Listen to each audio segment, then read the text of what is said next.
Welcome to The Signal. I'm Andy Beanstalk.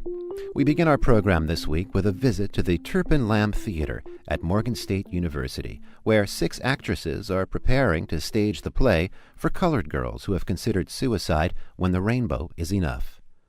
The emotionally volatile material is a challenge, but the young cast is being directed by a woman who knows it well. In 1977, Trezana Beverley won a Tony Award for her portrayal of the play's Women in Red on Broadway. Now, Ms. Beverley is bringing the production to life for a new generation. The Signal's Aaron Henkin dropped in at a rehearsal this week, and he brings us this story. In a swirl of red, orange, yellow, green, blue, and purple, 6 colorful costumes, 6 actresses, and 20 poems are woven together into one seamless story. My name is Lisa Larson, and I'm Lady in Blue. I'm Medine, Candy with a K. I'm playing Lady in Green. Whitney MacArthur, and I'm Lady in Orange. I'm Iman Dominique Washington, and I will be playing Lady in Purple. Francina Smith, Lady in Yellow. I'm Shannon Graham, and I'll be playing the Lady in Red. These multi-hued characters bring to life the words of poet Ntozake Shange. Her book's title was a candid promise of its raw and vulnerable contents for colored girls who have considered suicide when the rainbow is enough. The stage production turned Broadway on its ear in the 1970s, where moments of exuberant dance and communal song punctuated a merry-go-round of knockout monologues. I survive on intimacy and tomorrow. I don't know any more tricks. So this is not a love poem. I couldn't stand being sorry and colored at the same time. That's all I've got going. I am really colored. So this is a requiem for myself. Being alive I've died. and being a woman In a real way. and being colored is a metaphysical dilemma I haven't conquered yet. Okay, let's go back to places for no more love poems. Let's go back. The mastermind behind the upcoming Morgan State production knows this play inside and out. Trezana Beverley played the role of Lady in Red in the original Broadway production, a performance that earned her a Tony Award in 1977. I was actually a little older than the young ladies you see in the theater. I had been out of school. I went to NYU Tisch School for the Arts, and had been out of school probably about 5-7 years. And I was approached by the director, Oz Scott, who called me up one day and said, Trezana, you know, I have come across this wonderful writer, poetess, and her sister is in town marketing her poems, and hopefully we're going to transform this into a play, and I would love for you to be a part of it. And the first words out of my mouth was, is there any money in it? Because if you've only been out of school 5 or 7 years, then you're pretty much of a starving actress. And so what was the answer there? Well, of course, I showed up along with some other actresses, and we were given a workshop by Joseph Papp, who at that time was the producer of the Public Theater, the New York Public Theater, which is also known as the Shakespeare Festival in New York. The young Trezana Beverley was about to cross paths with a poet who was destined to create a whole new genre of Broadway theater, a genre that came to be known as the choreopoem. At the time, Ntozake Shange was a fringe performance poet on the West Coast. And she had this collection of poems that she used to do on stage in the cafes with musicians. Not a lot of musicians, just, you know, a saxophonist, a flautist, maybe a piano every now and then. So when these poems, when her sister Aoife Young brought her work to the East Coast, Ntozake still had that format in her head. Her work up to that point had not been shaped into a play. And it was a wonderful experience because we came together as actresses along with Oz Scott, the director, and of course Ntozake, we call her Zaki, and her sister to try to find a form for her poetry, along with the music and along with her dance, because she was also a dancer. And movement is a very integral part of her work. So you have to have all three to make her work come alive.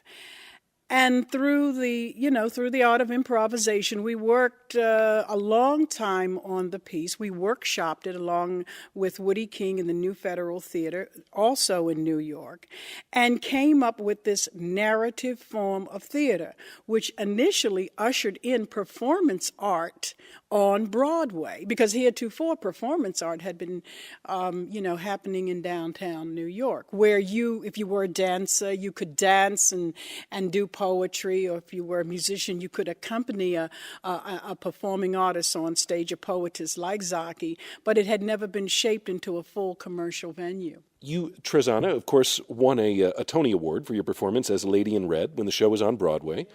And not to date you, but you won that award in 1977.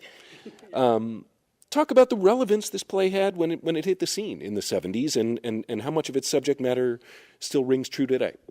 It created quite a stir in the American theater. Most men hated it, especially African American men. Why? Because, our lives as women have been so plugged into validation, being validated by our menfolk. So a lot of her poetry leans toward relationships between her and her men, the men in her life. And Zaki touched a raw nerve in that respect. And quite frankly, I think she exposed certain truths that were very, very difficult for men to hear. And they were very, very angry and really attacked her, verbally, emotionally. It was a very, very difficult time. And I have to tell you, it was very difficult watching this brilliant young woman go through this barrage of attacks from her community. When I direct this play, I always tell the actresses, I said, the big mistake that people make in directing this show is that they direct it from a perspective of anger. You can't really allow this play to have its life and breath on the stage unless you come to it from a place of love. You can only be hurt unless you invest something of yourself in a relationship. And this woman, the women in Colored Girls do that.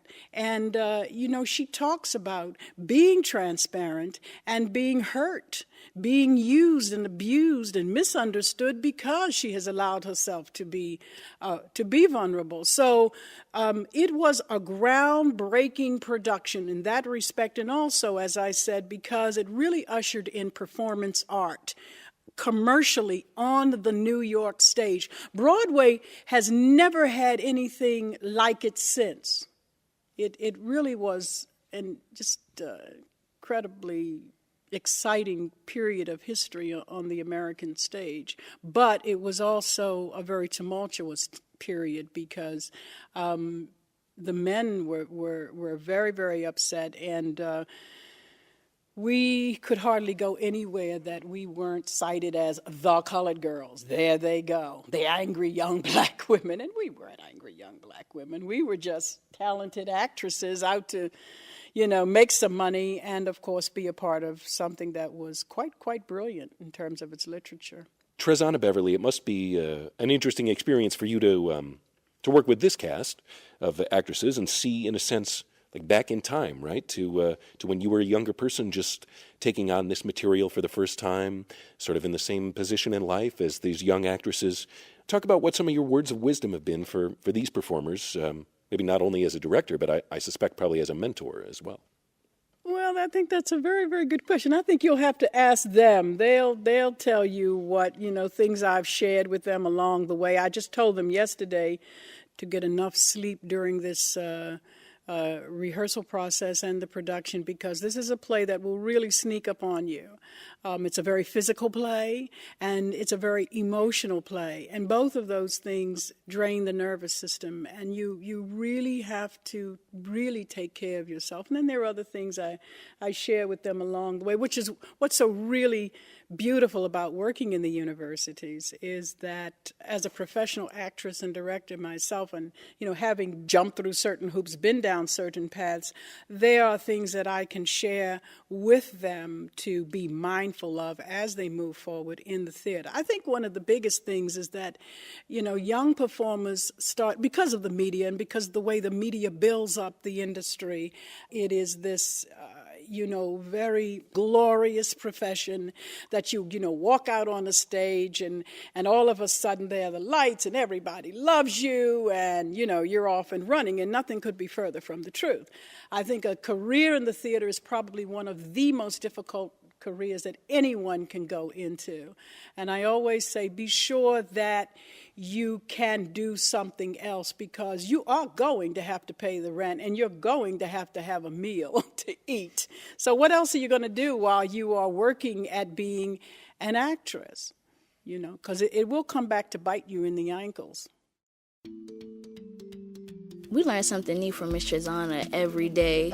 Being able to take in the emotion, but also being able to release it after you're done and not carry that emotion with you out the door. She actually told me to take my anger out of it and just let the words flow. To feel your character, don't think so hard about it. She's taught me how to expand myself out of my own comfort zone. And to feel the moment and to go with it, to ride it and see what you find. The cast of For Colored Girls Who Have Considered Suicide When the Rainbow Is Enough.